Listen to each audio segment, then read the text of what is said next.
I will have to interrupt you we'll have to take this question offline. Ladies and gentlemen, we have the Vice President coming in. Please put your hands together to the Vice President of India, Shri Hamid Ansari. Thank you very, very much. I request the distinct... And may I thank our panelists for an excellent debate. I request our distinguished panel members to please take their seats. And I'd like to acknowledge the presence of the Honorable Vice President of India, Shri Hamid Ansari. We'd also like to acknowledge the presence of the Honorable Union Minister for Health and Family Welfare, Shri Ghulam Nabi Azad. We also have here with us Honorable Minister for Higher Education, Tamil Nadu, Shri P. Pariniyappan. I request all of you to kindly settle down and please stand for the national anthem.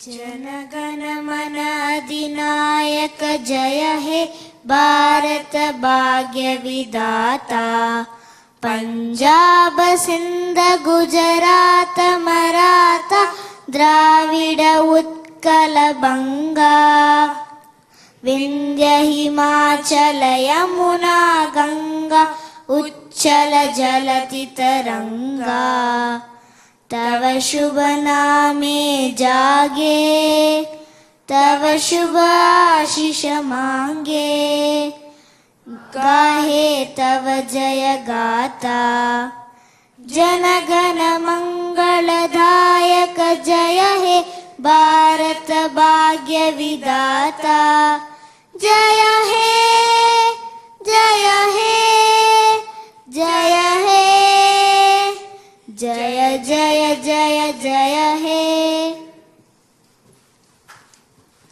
Thank you. Thank you very much. I request Mr. Chawla to please take over the proceedings. Really grateful to him for coming here and blessing us. Our Vice President, Hamid Ansari, is the only person to be elected Vice President for 2 consecutive terms other than Dr. Radhakrishnan, Sarvapalli Radhakrishnan.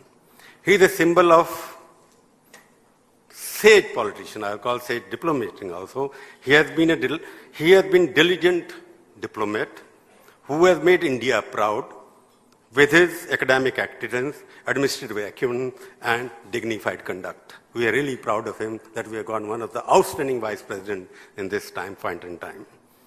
A learned man, he was the Vice Chancellor of the Aligarh Muslim University briefly between 2000 and 2002. He also served as Chairman of the National Commission for Minority. He began his career in the Indian Foreign Service and served in Australia, Afghanistan, UAE, Iran, and other countries. He is a known scholar on West Asia, had written many books and lectured extensively on politics, historical perspective involving India, Iraq, and Iran. He is one Vice President who had done everything. He has taught, he has run Indian diplomacy with dignity, he has brought proud to the nation. Not only that, his conduct in the parliament, he has set many precedents. He is the one person who had tried to discipline indisciplined MP sometime as well. But he has succeeded briefly. One of the greater things he did to shift the question hour from the beginning to afternoon. Why? Because people used to come in the morning, MPs. They used to, during the question hour, shout, get notice and go away. But no business was conducted. Mr. Hamid Ansari decided that a people's representative, which is the elders' house, should do business. They should ask questions. But if they do business first, then ask question. He shifted the question hour to afternoon, but somehow better sense prevailed on others, and they prevailed on him not to disturb their afternoon siesta. They wanted to sleep in the afternoon, therefore MPs could not come during for the question answer sense. That's a joke apart, this is my pun, not his. Now we have got the new minister here, my friend, for 35 years, Ghulam Nabi Azad. He admitted in recent interview with me, which is just to be broadcast, that he is not a marketeer. He is a hero in work. He didn't say that, I'm using the word. He says, our government is hero in work, but zero in marketing. But here is a minister, I've never seen, I know him 35 years. He has been doing quite work for the last 6 years, 7 years. Perhaps most of you may not be aware of it. After Pranab Mukherjee's elevation to the President of India's office, he is the senior most minister in this government, senior most minister. He has served original Mrs. G, he has served RG, he has served again SG, and he is now going to serve perhaps under new RG, in the new generation RG. He has been what I call man for all seasons. He has been in charge of Andhra, he has been in charge of various states. Whenever there is a trouble, for example, there is a trouble brewing in Uttarakhand, he has been chosen to go and solve it. He solved the problem without making the noise. And knowing when he was the Youth Congress president, I met him at that time. He was in Bangalore session when Rajiv Gandhi was brought onto the national limelight. He was the president of Youth Congress. At India Today, we did a cover story. I'm telling this story because that reflects the character of the man. We wrote the cover story. He was sitting with Rajiv Gandhi on the jeep there, and the cover story headline was Psycho Fancy Unleashed. He was remembering the story. He took in the same spirit, which most of the politicians these days don't take it. If you call Psycho Fancy a politician, he will not speak to you for 20 years next time because they're so arrogant now. But he hugs me, he gives me food even now, and he's a great person. And during this last 6 years, the way he has conducted as a health minister, he has done so many things, he will speak for themselves. So I would rather say that he will tell his own story in short thing. We have got with us our minister here, Mr. Paniyappan. He is a AIDMK member who was elected in 2011 Assembly election. He was appointed as State Minister of Higher Education, including Technical Education, Science and Technology, and Electronics in Jayalalitha's cabinet. He was formally elected as MLA during the AIDMK previous regime in 2001, and he is a 53-year-old. We should welcome both of them along with the Vice President.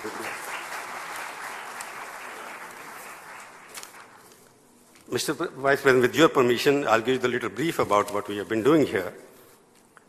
This is the second edition of ThinkEDU, in which 60 speakers from various streams, including corporate, political parties, from CPM, Congress, Telugu Desam, BJP, everybody participated. And our great leader, Mr. Farooq Abdullah, is one of the finest chief minister, finest politician, Mr. Abdullah, who is always smiling. I don't know at whom, but he is the most happy person I have seen in my life. He always remains that.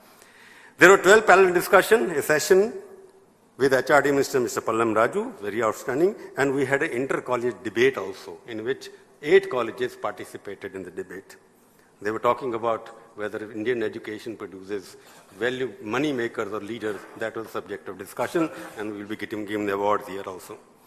Over 600 delegates were part of the ThinkEDU Conclave this year. This is the second edition. The first edition featured the likes of Rajnath Singh, Sheila Dikshit, L.K. Advani, Shashi Tharoor. Everybody else came last year.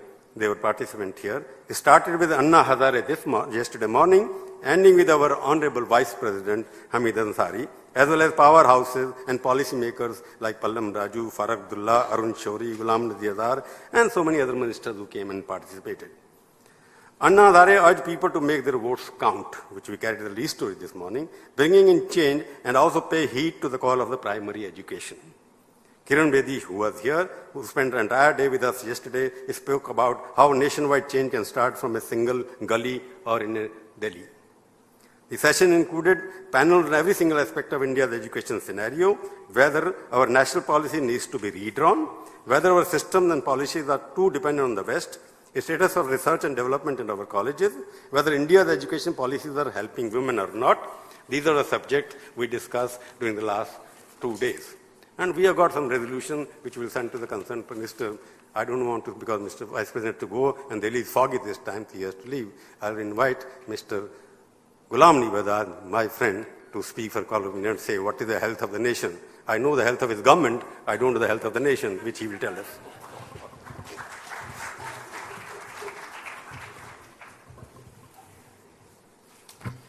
Well, my friend has not changed. He's the same what he was 35 years back. Honorable Vice President of India,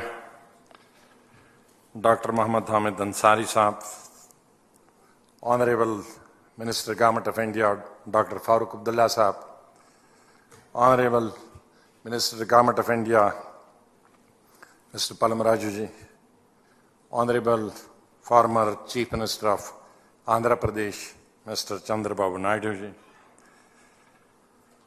Mr. Palani and Honorable Minister for Education, Government of Tamil Nadu, Mr. Manoj Sonthalia, CMD, and my dear friend Mr. PrabhuChawla ji, distinguished invitees, ladies and gentlemen. On the last day of January 2014, let me begin by wishing you and your families a very happy and prosperous New Year 2014. And I would also like to congratulate you for the successful conclusion on a very important subject.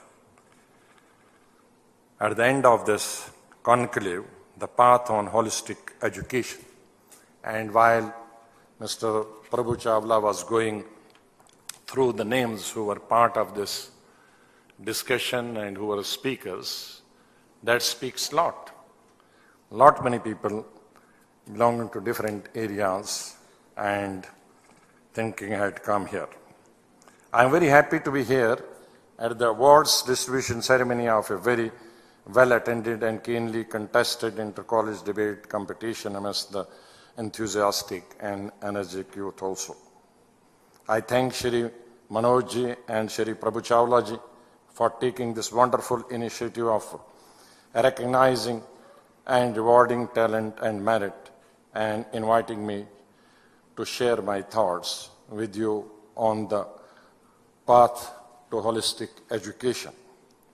To the parents, well-wishers, and the students, I would like to say that education is most important for a society since it sharpens its future and provides the means to engage with the rest of the world. Education, especially higher and technical education, is worth investing in all societies since it gives people critical skills. It helps people create opportunities for sustainable and viable economic growth. It helps fight diseases and improve health. It encourages transparency and good governance and thereby helps fight against corruption. It helps in raising incomes. It helps in promoting gender equality and reducing poverty. However, I firmly believe that along with educating our youth, it is our duty to nurture and inculcate them with right values, right thinking, and right conduct. In this endeavor, education, of course, can be a very sharp tool in opening up windows to the world and in shaping ethics and morality. Ladies and gentlemen, India enjoyed world renown and repute in the past with several seats of higher learning like Nalanda, Taxila, and Vikramshila, dominating and attracting scholars from all over the world. In the recent past, Nobel laureates like Har Gobind Khurana, S. Chandrasekhar, Amartya Sen, and V. Radhakrishnan did their graduate and postgraduate studies in Indian universities before they went abroad to pursue higher learning. So we do have the traditions and respect for high quality education in our ethos, but lately we have seen our best and brightest headed for foreign shores in search of better opportunities. I believe that one important reason in this perceived task lack of research facilities and creative and innovative thinking. Therefore, to nurture and retain talent, our institutions must improve their research and development environment and promote creativity and innovation through cutting-edge technology, better linkages with industry, and greater incentives through scholarships. Here I would like to state that South India has definitely outperformed the other regions of our country since maximum number of universities, medical colleges, engineering universities, MBA colleges, nursing and paramedical schools are located in the southern part of our country. This not only makes the southern states more vibrant and greater economic opportunities, but also gives you the best health indicators in the country. And I would like to say here as health minister that when I go about, I always quote Tamil Nadu, health indicators of Tamil Nadu and Kerala, because the health indicators of Tamil Nadu and Kerala can be compared with most of the developed countries of the world.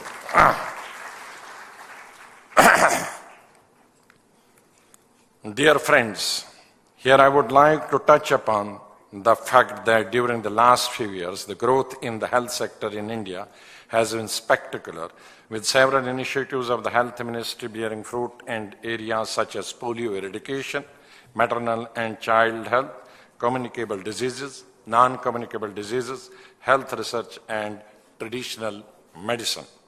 The national programs and schemes have helped to minimize the negative impact of the global economic slowdown on health care services. One particular challenge recognized by us very early on when I took over as Union Health Minister in May 29 was the lack of availability of adequately skilled human resource for various new initiatives and national programs launched by ministry. Therefore, increasing human resource became a high priority focus area of my ministry. To overcome the shortage of the doctors and faculty, we undertook a series of reforms by changing the rules of the Medical Council of India for the first time, as a result of which, in the last 4 years, many new medical colleges have come up. These path-breaking decisions have brought in a positive results never seen before in the past 6 decades. The availability of MBBS seats went up by almost 55% and that of PG seats by almost 75% in just 4 years' time. Since May 29, 97 new medical colleges, including 6 new AIIMS, have been established in the country, raising the number of the medical colleges from 290 to 387, which is an all-time high. Similarly, to overcome the shortage of nurses and paramedics, my ministry for the first time sanctioned from Government of India 269 nursing schools, as well as 1 national and 8 regional institutes of paramedic sciences. Dear friends, my ministry also laid special stress on health research and innovation.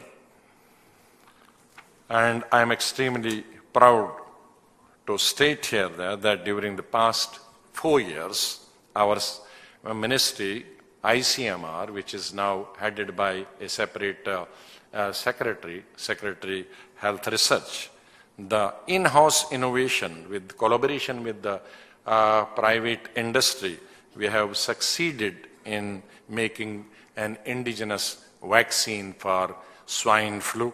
We have succeeded in making own reagent and also diagnostic tests for TB, lung flu, and dengue.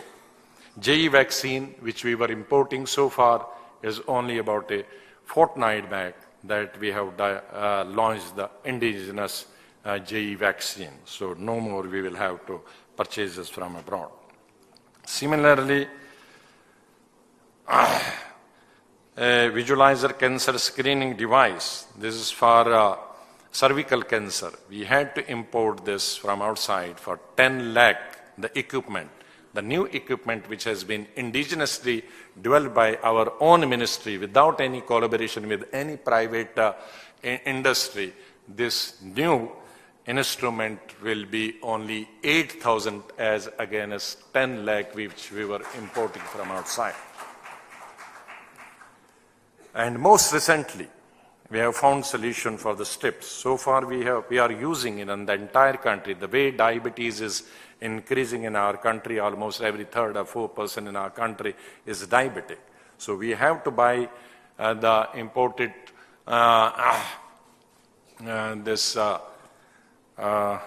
strips. Now we have developed, our ICMR has developed own strips, and as a matter of 2 types of strips have been developed, and this will be hardly 3 to 4 rupees a strip, as against 18 to 20 rupees the imported one. Ladies and gentlemen, substantial achievements, my friend, I'm sure he must have mentioned about here education, Minister for HRD education, but wherever I go, both within the country and outside the country, without paying any royalty by my colleague ministers from the education, I always promote and speak about education side by side when I speak about the health, because the education and health go together. And he must have already said that since 2004, how much work has been done. 27 central universities have been established in the country, increasing their number from 17 to 44, and 9 IITs were added to the existing 7 IITs, 7 IIMs were added to the existing 6, and the Right to Education Act was enacted. Allocation under the scheme increased 6 times during the past 7 to 8 years. There has been nearly 10-fold increase in the expenditure under Sarv Shiksha Abhiyan, and general enrollment ratio in higher education increased from 12% to 18% during the last 10 years. So there has been a substantial progress in health and education, and the amount which the government of India, UPA government, has spent on subjects which were not the central subjects. These are education, health, and these are totally state subjects. But in spite of the fact the government of India has not walked extra miles, but hundreds of miles extra to help the state governments in promoting the education and health by spending huge amount of money. With a view to promote skill development, nearly 300 new polytechnics have also been established. Ladies and gentlemen, I'm sure that the type of experience I had as a student, I have a great influence of my teachers on me, and they always told me to work much harder, and that's why I keep working still very hard, and I'm sure that all our friends, particularly those who are in industry, those who are in students, they will work very hard, and I'm sure many of you will have similar experiences with some of your teachers. But I must say that these days the opportunities of learning, sharing, and even self-education are abundant with the revolution of information and communication technology, which has made the world a much more open, smaller, and interdependent place. Since the expansion of the horizon of knowledge through higher and technical education is taking place at a rapid pace all over the world, exchange opportunities such as the debating competition are very useful. They help in shaping the knowledge and acquiring a set of skills which would come in quite handy in future, particularly for those taking up careers in the media inspired by the tough and unsparing Mr. PrabhuChawla. He doesn't spare anybody. Honorable guests, before I conclude, I would like to say that when you embark on individual professional path, you would do well to overcome with the strong ethical values displayed by all the constraints over the course of the debate, and never compromise on truth, honesty, integrity, devotion to work, respect for elders, and consistency of purpose. With these words, I thank the organizers for inviting me, and I wish you all the best in your endeavor. Thank you.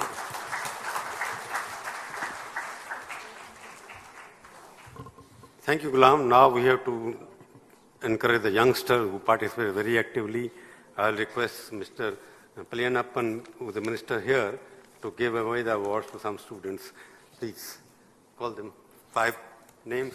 You read out the names. We'll begin with the consolation prizes. And once again, we request the Honorable Minister for Higher Education, Tamil Nadu, Shri P. Palaniappan, to do the honors. Can we have Sugandh Srivastava on stage? Kashish Kohli, Aditya Balaji, and Lydia J.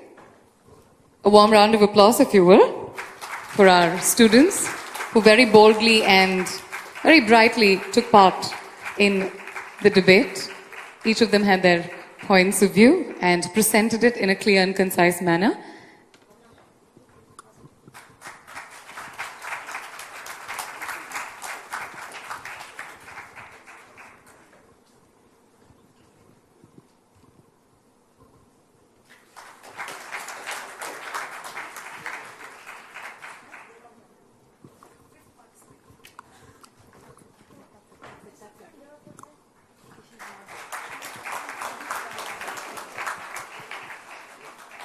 Thank you, Palaniappanji. Thank you very, very much. Moving forward, we now request the Honorable Union Minister for Health and Family Welfare, Shri Ghulam Nabi Azad ji, to present the runners-up and the winner. We have 2 first runners-up from the against team and for team. Can we have Aparajita and Kavya Narayanan on stage, please?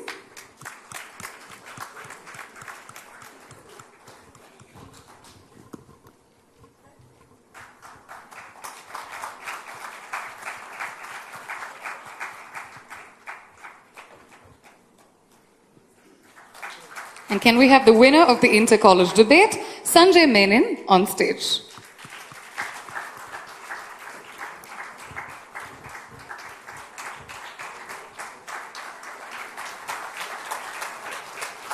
Congratulations.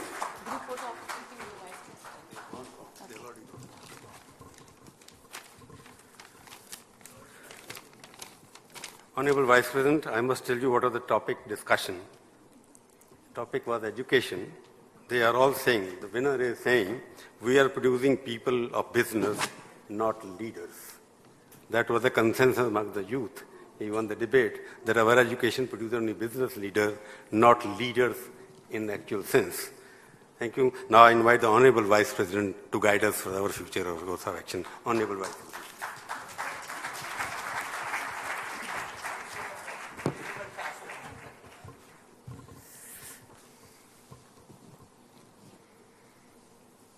Ghulam Nabi Azad Sahab,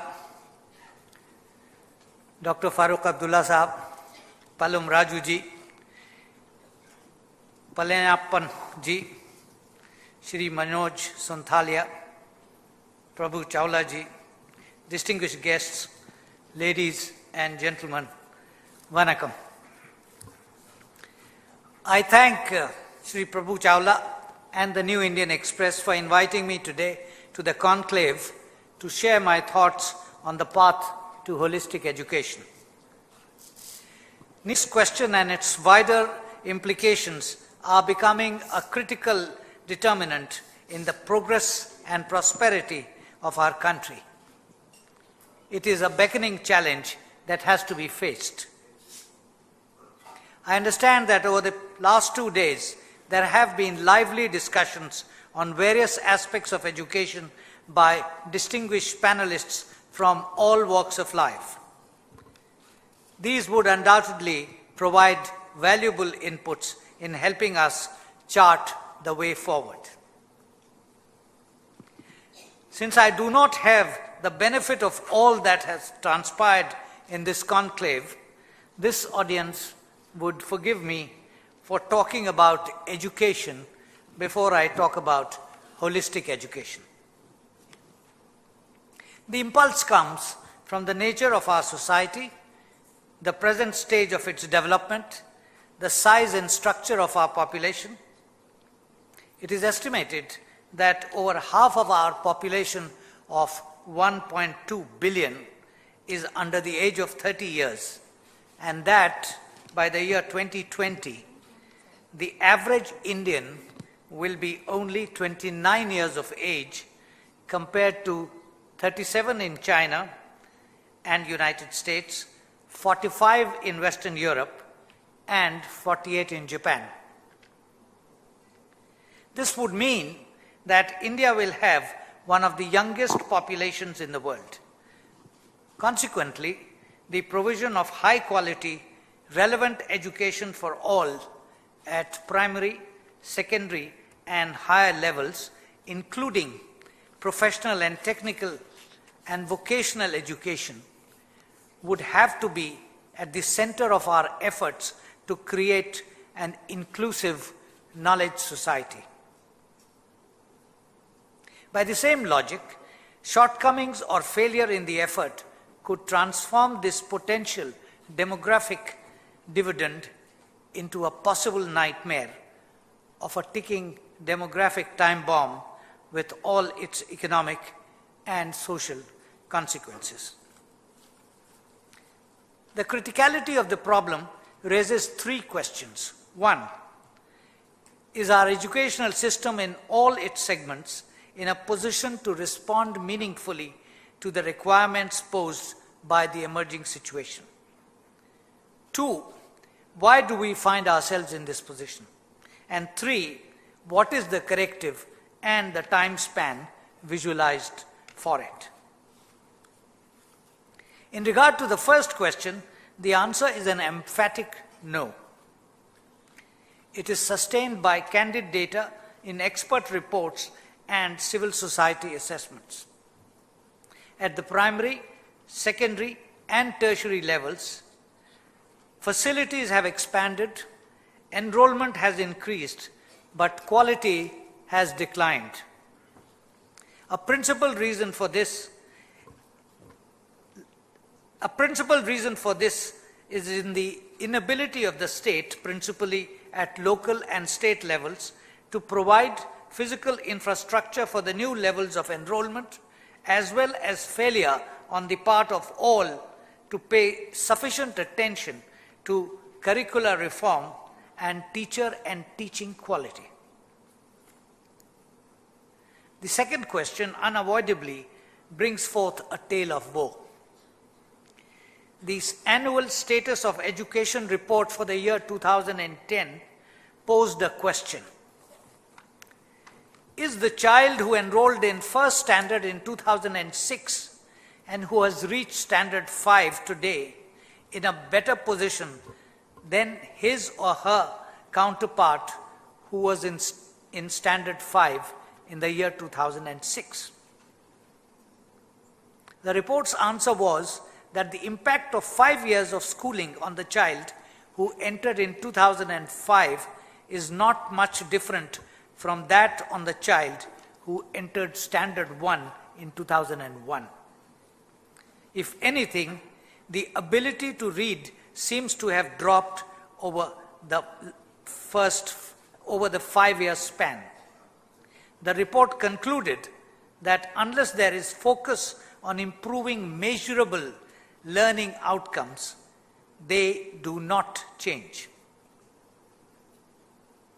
The same report for the year 2012 says much the same thing, asserting that levels of reading and mathematics at every level were not only poor, but declining in many states. So the question in regard to school education is whether the right to education guaranteed as a fundamental right by the 86th Amendment of 2002 remains confined merely to a right to school. This, exceptions apart, finds a reflection in higher school levels. It is therefore difficult to disagree with the conclusion of Jean Drèze and Professor Amartya Sen that the enormity of the price India is paying for its failure to put in place a well-functioning schooling system is becoming increasingly clear. As a result of this lack of attention to quality, new entrants to higher education are often unprepared to absorb undergraduate teaching in colleges and universities. Consequently, and in order to accommodate the less capable, undergraduate teaching often begins at substandard levels. Its impact is pervasive. Mediocrity thus prevails, with both the teacher and the taught valuing in it. Nor are matters any better in higher university education, since the input determines the output in good measure. As early as 1949, the Radhakrishnan Commission reported an uneasy sense of inadequacy of the present pattern of higher education.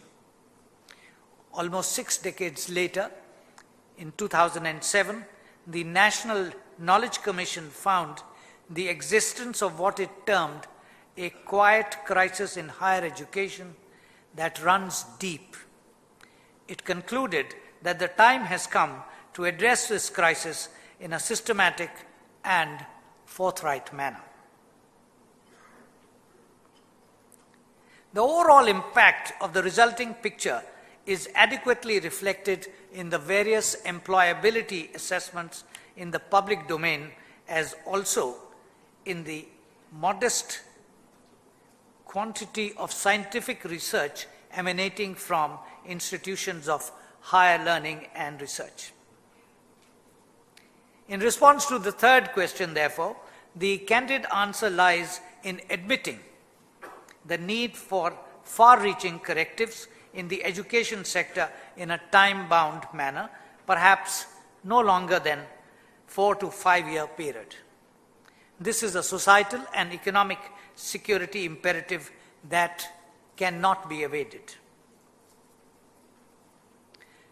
Such a corrective is essential not only to bring our educational levels to the requirements of the globalized world of the 21st century, but also to provide gainful, productive employment to our teeming millions, raise income levels, eliminate poverty, and reduce inequality in our midst. It would, in turn, promote durable peace, comprehensive security, inclusive development, and social cohesion in our society. A newer factor in the is the emerging profile of private education providers. Some figures are indicative of the change. The recently published Annual Status of Education report for the year 2013 indicates that private school enrollment, even in rural areas, has gone up from around 18% in 2006 to 29% in 2013. Other reports show that around 60% of the total enrollment in higher education are now in private institutions. Exceptions apart, the quality deficit is also cutting across the public-private divide. It is in this context, ladies and gentlemen, that I propose to discuss today the concept of holistic education. What is holistic education? The origins of the idea can be traced in all cultures. It encompasses a wide range of philosophical orientations and pedagogic practices. Its focus is on wholeness, on interconnectedness of experience and reality. It is important to comprehend it in the context of our times and in our present day preoccupation with identifying education and skills with market forces and employability. As a consequence, human values and all that goes to make us better human beings are being neglected. The challenge, therefore, is to negate it by an alternate method. According to some, education that inculcates values for living in harmony with oneself and one's natural and social environment, as well as the universal human values inherent in the human nature, could be defined as holistic. It is essentially an education concerned with both individual freedom and social responsibility. As the philosopher Plato put it, the mark of an educated person is the willingness to use one's knowledge and skills to solve the problems of society. Holistic education instills students with a proactive social conscience. It equips them to live creatively, responsibly, and harmoniously in a society and become agents of change for a better society. It implies that each academic discipline provides and celebrates a rich perspective on the rich, complex, and integrated phenomena of life. Its relevance also derives from the need to address the newer challenges to human security emanating from a combination of socio-economic and political factors such as globalization, materialism, consumerism, commercialization of education, and myriad threats due to climate change, pandemics, environmental degradation, terrorism, to name a few. How are these concepts and principles to be put into operation in our educational system? That is the question. I do believe that given the plurality and richness of the belief systems in our society, a common framework for all citizens is posited in the Constitution, in the principles listed in its preamble, and in the fundamental duties mentioned in Article 51A. It provides the guidelines of a value system from which a holistic system of education could and should emanate. Any other approach, no matter how high-minded, would inevitably lapse into sectional quibbling so characteristic of mindsets in our society. The corrective needs to begin at the school level. A good model, yet to be fully implemented, is the National Curriculum Framework of 2005. It articulated the need for education to reaffirm our commitment to the concept of equality amidst diversity, mutual interdependence of humans to promote values that foster peace, humaneness, and tolerance in a multi-religious, multilingual, and multi-ethnic society. The challenge is to encourage the unleashing of creative energy that resides in every child.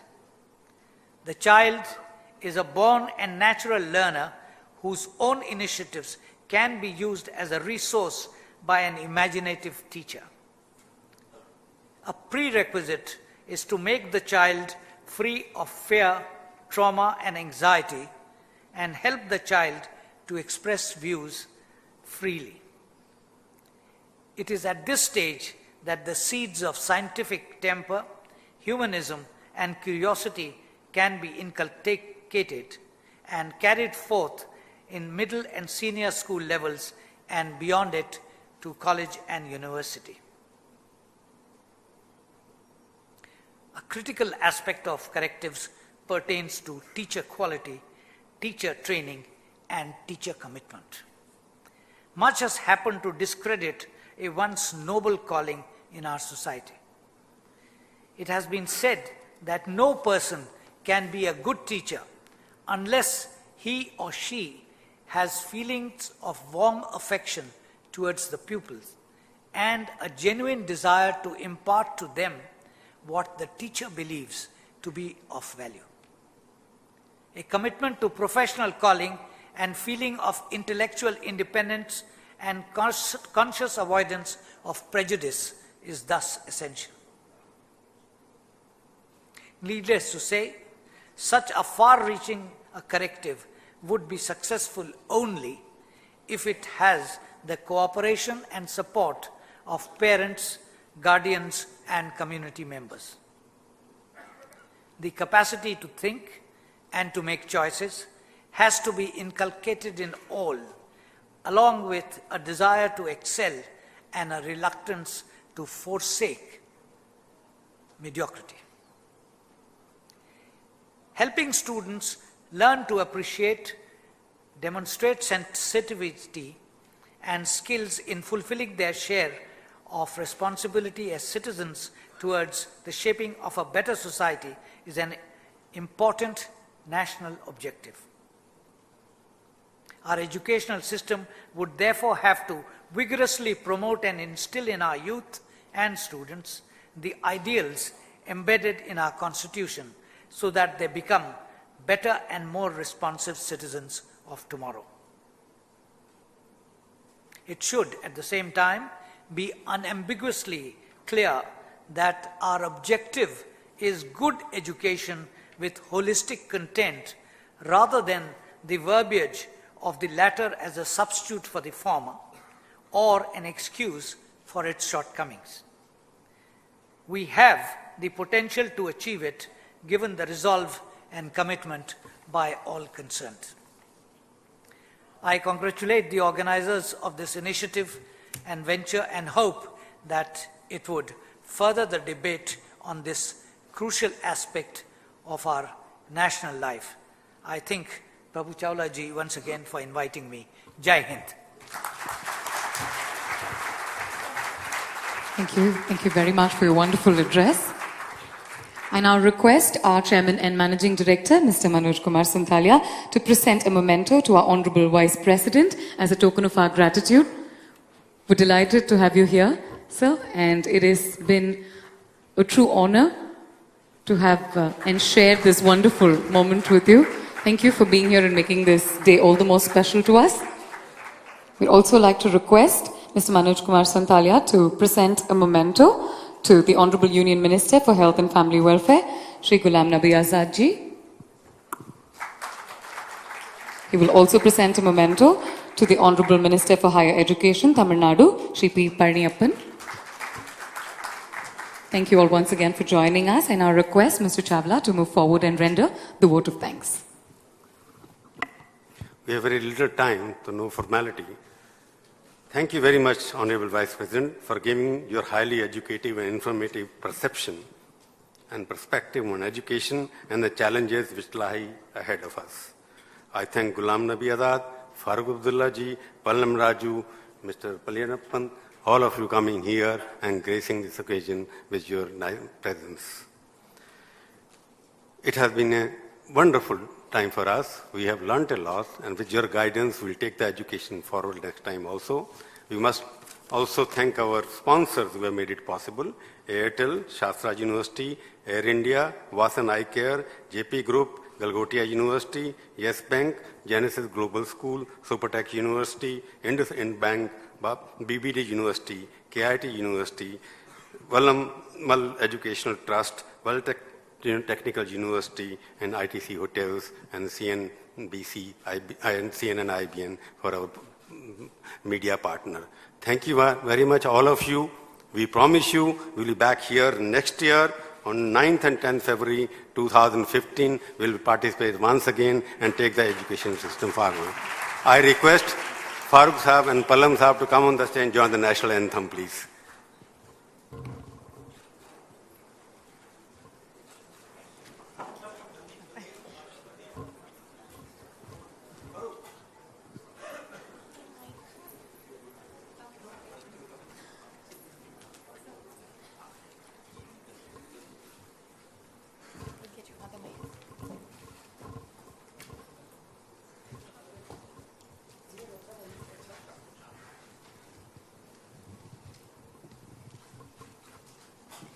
जनगण मन अधिनायक जय हे भारत भाग्य विधाता पंजाब सिंध गुजरात मराठा द्राविड उत्कल बंगा विंध्य हिमाचल यमुना गंगा चल जलति तरंगा तव शुभ नामे जागे तव शुभ आशीष मांगे गाहे तव जय गाता जनगण मंगलदायक जय हे भारत भाग्य विधाता जय हे जय हे जय हे जय जय जय जय हे.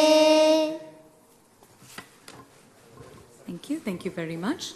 And I request all of you to kindly stay seated as the Honorable Vice President along with the dignitaries on the dais make their way out. We shall wait for the security to escort our guests of honor before we exit. So I request all of you to stay seated. Thank you very much. So wonderful for you. So wonderful.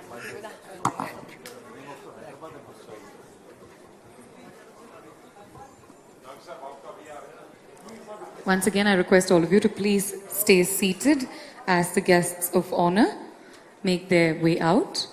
They will be escorted by the security.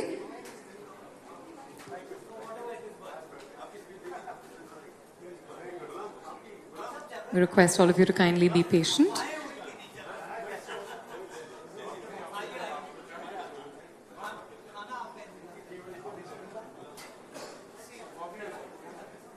In the meantime, ladies and gentlemen, thank you all very, very much for being a wonderful audience.